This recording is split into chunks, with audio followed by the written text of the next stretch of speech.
இந்தியாவிலிருந்து வரக்கூடிய ஒரு பொருளுக்கும் 25% நாங்க வரி போடுவோம் அப்படின்னு ட்ரம்ப் அறிவிச்சு 24 மணி நேரத்துக்குள்ள திரும்பவும் இப்போ ஒரு எச்சரிக்கை கொடுத்திருக்கிறார். நீங்க ரஷ்யா கிட்ட இருந்து பெட்ரோல் வாங்குறதுனால தான் உங்களுக்கு இவ்வளவு பெரிய வரி போடுறோம் அப்படின்னு ட்ரம்ப் வெளிப்படையா பேசினாலும் அமெரிக்காவுக்கு இந்தியா மீது மிகப்பெரிய ஒரு ரகசிய அஜெண்டா இருக்கு. இந்தந்த முக்கியமான துறைகள் குறித்து சில முக்கியமான ஒப்பந்தத்துக்கு இந்தியா கையெழுத்து போட்டே ஆகணும்.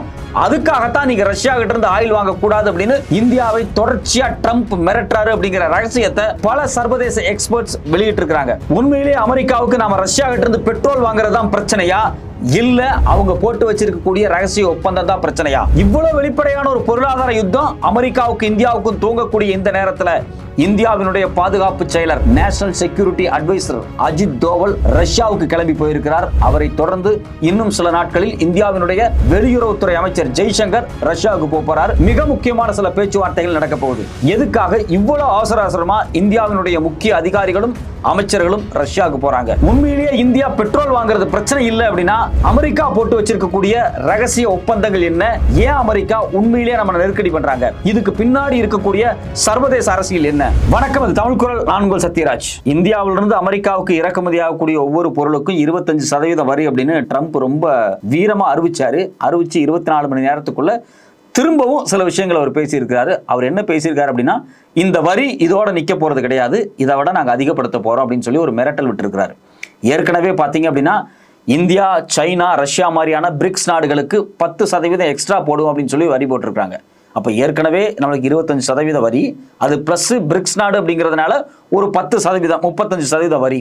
இது மட்டும் இல்லாமல் நீங்களாம் ரஷ்யா கிட்ட இருந்து ஆயில் வாங்குறீங்க, உங்களுடைய பொருட்களுக்கு 100% வரி போடுவோம். ஏன்னா ரஷ்யா உக்ரைன் மேல நடத்தக்கூடிய யுத்தத்துக்கு மறைமுகமா நீங்க தான் பணம் தர்றீங்க அப்படின்னு சொல்லி இந்தியா மீதும் சைனா மீதும் மிக மோசமான ஒரு குற்றச்சாட்டை முன்வைத்து 100% மேல வரி போடும் அப்படின்னு இன்னொரு பக்கம் மிரட்டிக்கிட்டு இருக்காங்க.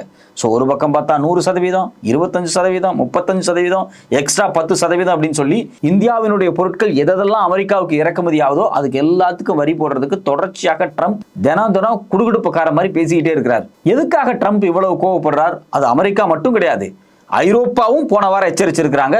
நீங்கள்லாம் ரஷ்யா கிட்ட இருந்து பெட்ரோல் வாங்குறதுனால தான் ரஷ்யா யுத்தம் நடத்துது, அதனால நாங்கள் உங்கள் மேலே வரி போடுவோம் அப்படின்னு சொல்லி இவங்க என்ன பண்ணுறாங்க அப்படின்னா, இந்தியாவில் இருக்கக்கூடிய ரஷ்யாவினுடைய பங்குள்ள ஒரு நிறுவனம், அதாவது பெட்ரோல் நிறுவனம் நயாரா, அது மேலே நேரடியான சர்வதேச தடை விதிச்சிருக்கிறாங்க. கப்பல்களுக்கு தடை, வங்கிகளுக்கு தடை. அது மட்டும் இல்லாமல் ரஷ்யாவிலிருந்து கச்சா எண்ணெய் வாங்கி சுத்திகரிப்பு செஞ்சு பெட்ரோலை ஐரோப்பாவுக்கு ஏற்றுமதி பண்ணக்கூடிய ரிலையன்ஸ் மாதிரியான நிறுவனங்களுக்கே தடை அப்படின்னு எல்லாம் ஐரோப்பியா வீரவசனம் பேசியிருக்காங்க, மொத்த ஐரோப்பிய நாடுகளும். இப்போ நான் என்ன கேட்குறேன் அப்படின்னா, ஐரோப்பிய யூனியனாக இருக்கட்டும் இல்லை அமெரிக்காவாக இருக்கட்டும், ரஷ்யா கிட்ட இருந்து நாம பெட்ரோல் வாங்குறதான் பிரச்சனையா? அப்போ இந்தியா ரஷ்யாவோடு அதிகமாக வர்த்தகம் வச்சிருக்கா, இல்லை இன்னைக்கு நம்மளை அச்சுறுத்திட்டு இருக்கக்கூடிய அமெரிக்காவும் ஐரோப்பிய நாடுகளும் ரஷ்யாவோட அதிகமாக வர்த்தகம் வச்சிருக்கான்னு பார்த்தா நமக்கே ரொம்ப அதிர்ச்சியா இருக்கு. நம்மளை விட அவங்க தான் அதிகமாக வர்த்தகம் பண்ணிட்டு இருக்காங்க. நம்மளை விட ஐரோப்பிய யூனியனும் அமெரிக்காவும் தான் அதிகமான பணத்தை ரஷ்யாவுக்கு கொட்டி கொடுத்துட்டு இருக்காங்க. ஆனா இவங்க வெளிப்படையா என்ன பேசுறாங்கன்னா, உங்களாலதான் யுத்தமே நடக்குது அப்படின்னு சொல்லி நம்மளை மிரட்டுறாங்க.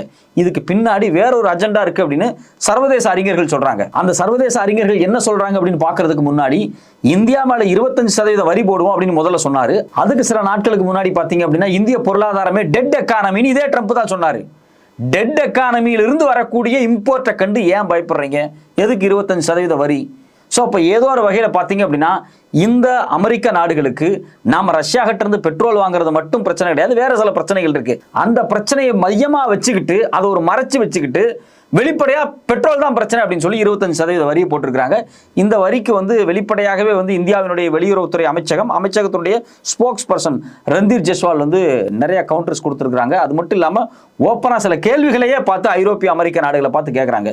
அதில் முக்கியமான கேள்விகள் என்னென்ன அப்படின்னா, 2022 ரஷ்யா உக்ரைன் மீது போர் தொடுக்கும் போது நீங்க தான் என்ன சொன்னீங்க அப்படின்னா, ரஷ்யா கிட்ட இருந்து கச்சா எண்ணெயை வாங்கி அதை பெட்ரோலா மாத்தி ஐரோப்பிய நாடுகளுக்கு ஏற்றுமதி பண்ணுங்க. சர்வதேச சந்தையில பெட்ரோலினுடைய விலை திடீர்னு அதிகமாயிரும். ஏன் அப்படின்னா ரஷ்யாவுக்கு மேல தடை போடும் போது அங்கிருந்து உற்பத்தி குறையும் போது உலக உற்பத்தியில் ஒரு 10% மீது ஒரு தடை போட்டா சர்வதேச லெவல்ல பெட்ரோல் விலை அதிகமாச்சு அப்படின்னா இது ஒட்டுமொத்த ஐரோப்பியாவையும் ஒட்டுமொத்த அமெரிக்காவையும் பாதிக்கும். அதனால நீங்களே ரஷ்யா கிட்ட இருந்து வாங்கி சுத்திகரிப்பு செஞ்சு எங்களுக்கு வித்துருங்க அப்படின்னு இதே அமெரிக்கா தான் சொல்லிச்சு, இதே ஐரோப்பிய யூனியன் தான் சொல்லிச்சு. அதனால தான் நாங்கள் வாங்கி வித்துக்கிட்டு இருந்தோம். 2017 வெனின்சுலா மீதும் அது மட்டும் இல்லாமல் ஈரான் மீதும் இந்த அமெரிக்கா தடை கொண்டு வந்தப்ப நாங்கள் எந்த பெட்ரோலையும் வாங்கலை. ஆனால் ரஷ்யாவின் மீது இவங்க தடை கொண்டு வந்த போதும் நாங்கள் 2022 வாங்கிட்டு தான் இருக்கிறோம், அதுக்கெல்லாம் காரணம் நீங்கள் தான் அப்படின்னு சொல்லி வெளிப்படையாக சில விஷயத்தை வந்து உடைச்சிருக்கிறாங்க. இதில் ரொம்ப முக்கியமாக நாம் கவனிக்க வேண்டிய விஷயம் என்ன அப்படின்னா, 2022க்கு முன்னாடி ரஷ்யாவிலிருந்து இந்தியா நிறைய பெட்ரோல்லாம் இறக்குமதி பண்ணலை, வெறும் 2% தான். இப்போ கிட்டத்தட்ட 35-40% பெட்ரோல் டிபெண்டன்சி ரஷ்யாவை நம்பி தான் இந்தியா இருக்குது. இதில் முக்கியமான விஷயம் என்ன அப்படின்னா, மலிவான விலையில் கச்சா எண்ணெய் கிடைக்குது. சரி, கச்சா எண்ணெய் மலிவான விலையில் கிடைக்கும் போது இந்தியர்களுக்கு பெட்ரோல் சீப்பான விலையில் கிடைச்சிருக்கணுமா இல்லையா இந்த 3 வருஷம்? அதெல்லாம் நமக்கு கிடைக்காது, அது வேற கதை, அது உள்நாட்டு பிரச்சனை. இவங்க என்ன பண்ணுறாங்க அப்படின்னா, கச்சா எண்ணெய் சீப்பாக கிடைக்குது அப்படிங்கிறதுக்காக வாங்கி இந்தியாவில் இருக்கக்கூடிய இந்தியர்களுக்கு 60 ரூபாய்க்கோ 70 ரூபாய்க்கோலாம் பெட்ரோலை விற்கல. இவங்க என்ன பண்ணுறாங்கன்னா, மொத்த பெட்ரோலை வாங்கி இங்கே சுத்திகரிப்பு செஞ்சு ரிலையன்ஸ் அம்பானியும் நயாரா மாதிரியான பிரைவேட் கம்பெனிகளும் மொத்தமாக ஐரோப்பா நாடுகளுக்கு கப்பலாக ஏற்றுமதி செஞ்சு வித்துக்கிட்டு இருக்காங்க. அப்போ இந்த 3 ஆண்டுகளில் பல்லாயிரம் கோடி லாபத்தை இங்கே இருக்கக்கூடிய பெட்ரோலிய நிறுவனங்கள் சம்பாதிச்சிருக்காங்களே தவிர, ரஷ்யா கிட்ட இருந்து க்ரூட் ஆயிலை விலை கம்மியாக வாங்குறதுனால இந்திய மக்களுக்கு 5 பைசா லாபம் கிடையாது. அது வேற கதை, தனி கதை அது. இப்போ இந்த கதைக்கு வருவோம். இன்னைக்கு இவங்க என்ன சொல்றாங்க அப்படின்னா, அமெரிக்கா சொல்லி தான் நாங்கள் கச்சா எண்ணெய் இறக்குமதி பண்ணோம், இப்போ திடீர்னு வந்து நீங்கள் கச்சா எண்ணெய் இறக்குமதி பண்ணக்கூடாதுன்னு எங்களை நீங்கள் எப்படி மிரட்டலாம் அப்படின்னு வெளிப்படையாக இந்தியா கேட்டிருக்கு. இதில் இன்னொரு முக்கியமான விஷயம் என்ன அப்படின்னா, இந்தியானால தான் வந்து உக்ரைன்லேயே யுத்தம் நடந்துகிட்டு இருக்கு. ஏன்னா இந்தியா பெட்ரோல் வாங்குறதுனால தான் இவ்வளவு பணம் வந்து ரஷ்யாவுக்கு போகுது, அவங்க யுத்தம் நடத்திக்கிட்டு இருக்காங்கன்னு இப்படி பேசுறீங்களே, உண்மையிலேயே நாங்கள் அதிகமாக வர்த்தகம் பண்ணுறோமா இல்லை ஐரோப்பிய யூனியன் அதிகமாக வர்த்தகம் பண்ணுதா அப்படின்னு இந்தியா நாக்கப்படுங்கிற மாதிரி கேட்டிருக்காங்க. அதில் வெளிப்படையாக என்ன சொல்லியிருக்காங்க அப்படின்னா, ஐரோப்பிய ஒன்றியம், அதாவது ஐரோப்பிய நாடுகள் இருக்காங்க பார்த்தீங்களா, இவங்க கடந்த ஆண்டு 2024 மட்டும் கிட்டத்தட்ட 77 பில்லியன் அமெரிக்கன் டாலருக்கு வர்த்தகத்தை யாரோட வச்சிருக்காங்க அப்படின்னா ரஷ்யாவோட வச்சிருக்காங்க. ஆனா இந்தியா பாத்தீங்க அப்படின்னா அதை விட கம்மியாக 68 பில்லியன் டாலர் தான் வர்த்தகம் வச்சிருக்காங்க. அப்ப இந்தியா 68 பில்லியன் ட்ரேட் வச்சிருக்கு, ஐரோப்பிய ஒன்றியம் 77 வச்சிருக்கு. இந்த ஐரோப்பிய யூனியன் நம்மளை பார்த்து உங்க வணிகத்தினால தான் ரஷ்யா போர் தொடுத்துட்டு இருக்கு அப்படின்னு எந்த அடிப்படையில் நீங்க கேட்குறீங்க அப்படின்னு இந்தியா கேட்டிருக்காங்க. அப்ப நீ வர்த்தகம் பண்ணலாம், நான் வர்த்தகம் பண்ணா உனக்கு பிரச்சனையா இருக்கா? இதுதான் ரொம்ப முக்கியமான ஒரு கேள்வி. இது மட்டும் இல்லாம இன்னொரு விஷயத்தையும் கேட்டிருக்காங்க. ஐரோப்பிய ஒன்றியம் அதுக்கு தேவையான LNG லிக்விஃபைடு நேச்சுரல் கேஸ் இருக்கு பாத்தீங்களா, இந்த நேச்சுரல் கேஸை கடந்த ஆண்டு 2024 கிட்டத்தட்ட 16.5 மில்லியன் டன்னை ரஷ்யாட்ட இருந்து வாங்கியிருக்காங்க. ஸோ அப்போ நீங்க பெட்ரோலியம் ப்ராடக்ட் வாங்கிக்குவீங்க யாரு? ஐரோப்பிய ஒன்றியத்தில் கூடிய நாடுகள். இந்தியா வாங்கினா உடனே நீங்களாம் துரோகிகள், அங்க நடக்கக்கூடிய யுத்தத்துக்கு நீங்க பணம் கொடுக்குறீங்க அப்படின்னு சொல்லி இந்தியாவை மிரட்டுறீங்க. இது எந்த வகையில நியாயம்? இது மட்டும் இல்லாம இந்திய அரசாங்கம் இன்னொரு விஷயத்தை கேட்டிருக்கிறாங்க. அமெரிக்கா சொல்லுது நீங்க வந்து ரஷ்யா கிட்ட இருந்து பொருளை வாங்காதீங்க, அவங்களோட வணிகம் பண்ணாதீங்க அப்படின்னு. ஆனா நீங்க, அதாவது அமெரிக்கா கடந்த ஆண்டு மட்டும் கிட்டத்தட்ட 5 பில்லியன் அமெரிக்கன் டாலர் அளவுக்கு வர்த்தகத்தை ரஷ்யாவோட வச்சிருந்துருக்கீங்க. குறிப்பாக மிக முக்கியமான பொருட்கள், உங்களுடைய நியூக்ளியர் பிளான்ட்டுக்கு தேவையான முக்கியமான பொருட்கள்லாம் நீங்க வாங்கியிருக்கிறீங்க.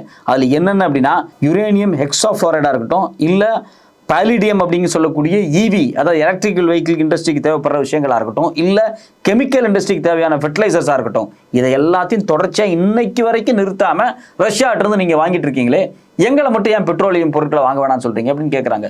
வெளிப்படையா தெரியுது, அமெரிக்கா அதுக்கு தேவையான பொருள் எல்லாத்தையும் இறக்குமதி பண்ணிக்குது. ஐரோப்பிய ஒன்றியம் தனக்கு தேவையான LNG கேஸை ரஷ்யா கிட்ட இருந்து வாங்கிக்கிறாங்க. ஒட்டுமொத்த ஐரோப்பாவினுடைய தேவையில 10% ரஷ்யா கிட்ட இருந்து வாங்கிட்டு இருக்காங்க, இன்னைக்கு வரைக்கும் வாங்கிட்டு இருக்காங்க.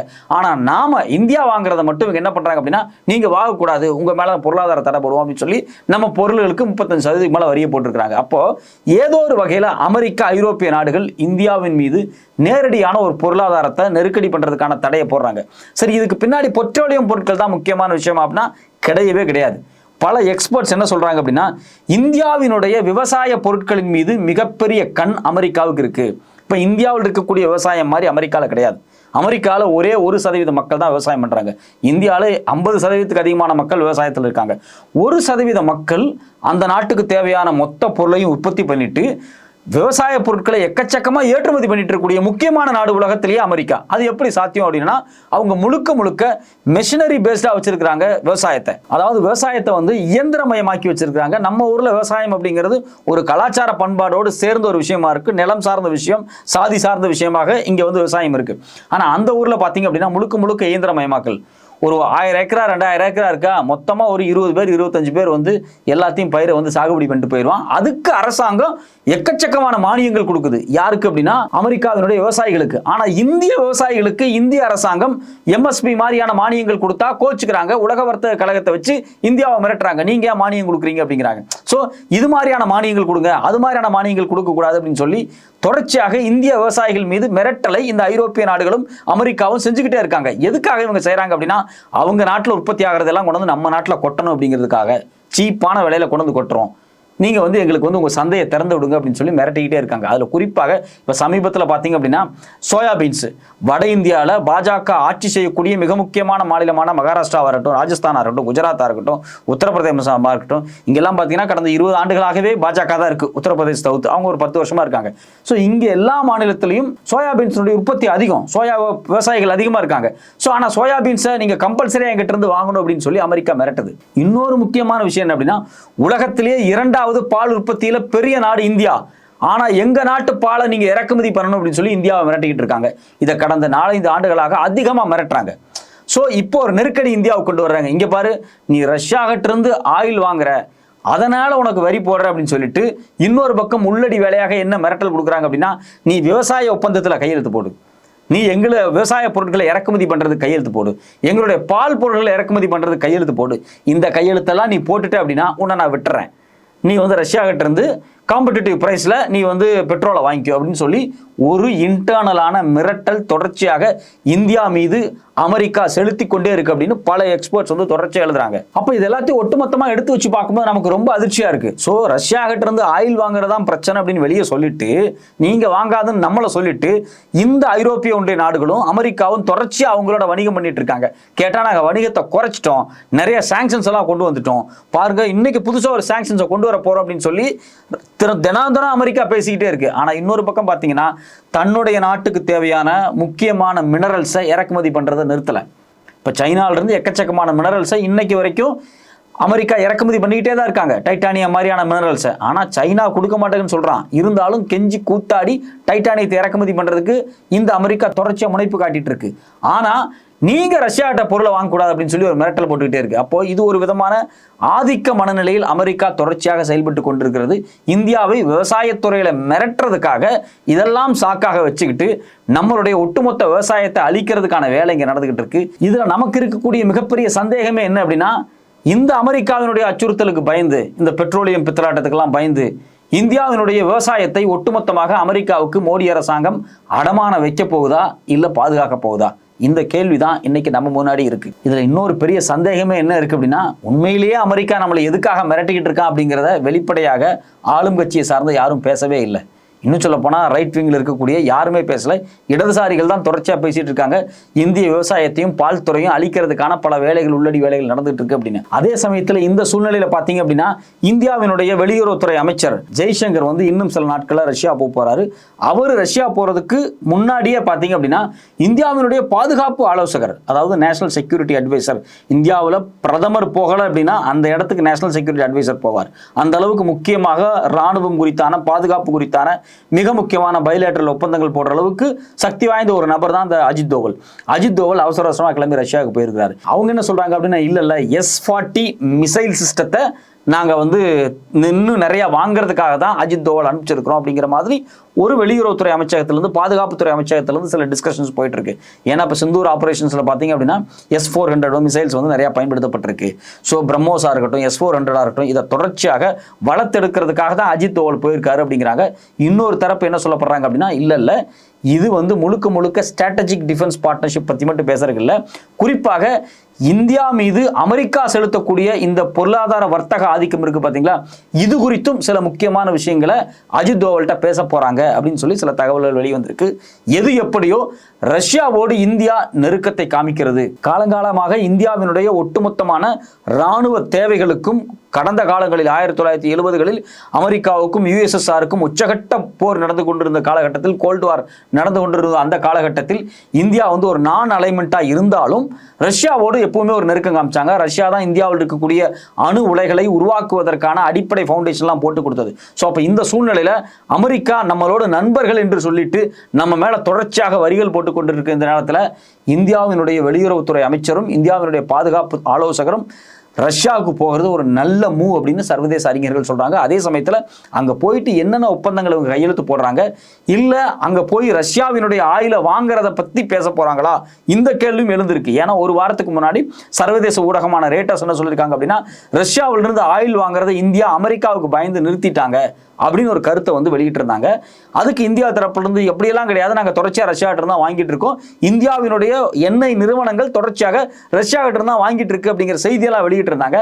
இதுல என்ன உண்மைத்தன்மை இருக்கு? உண்மையிலேயே வந்து ரஷ்யா கிட்ட இருந்து வாங்குறதை நிறுத்தினாங்களா, இல்ல தற்காலிகமா நிறுத்திட்டு திரும்பவும் வாங்க ஆரம்பிச்சிட்டாங்களா? இதுக்குள்ள என்ன நடந்துட்டு இருக்கு அப்படிங்கிறது இது வரைக்கும் யாருக்குமே தெரியாது. ஸோ அப்போ இந்திய அரசாங்கம் இந்த சூழ்நிலையில அமெரிக்காவினுடைய மிரட்டல்களுக்கு எதுக்குமே பயப்படாம இந்தியாவினுடைய பாதுகாப்பையும் இந்தியாவினுடைய ஜியோ பொலிட்டிக்கல் நலனையும் மையமாக வச்சு ரஷ்யாவோடு நெருக்கம் காட்டுவது அப்படிங்கிறது ஒரு நல்ல விஷயம். அது உண்மையிலேயே வந்து ஒரு நேர்மையாக இருக்குமா? இந்த வர்த்தக உறவு, இந்த பொருளாதார உறவு, அது மட்டும் இல்லாம இந்த டிஃபென்ஸ் உறவு அப்படிங்கிறது வந்து இந்தியாவுக்கும் ரஷ்யாவுக்கும் தொடருமா அப்படின்னு பல கேள்விகளோடு இருக்கு. உண்மையிலே அஜித் தோவல் எதுக்காக ரஷ்யா போயிருக்கிறாரு, ஜெய்சங்கர் எதுக்காக போறாரு, இதுகளுடைய அஜெண்டா என்ன அப்படின்னு இந்தியாவினுடைய வெளியுறவுத்துறை அமைச்சகம் தரப்பிலிருந்து ஓப்பனான சில செய்திகள் வந்தால் இந்திய மக்களுக்கு மிகவும் நல்லதாக இருக்கும்.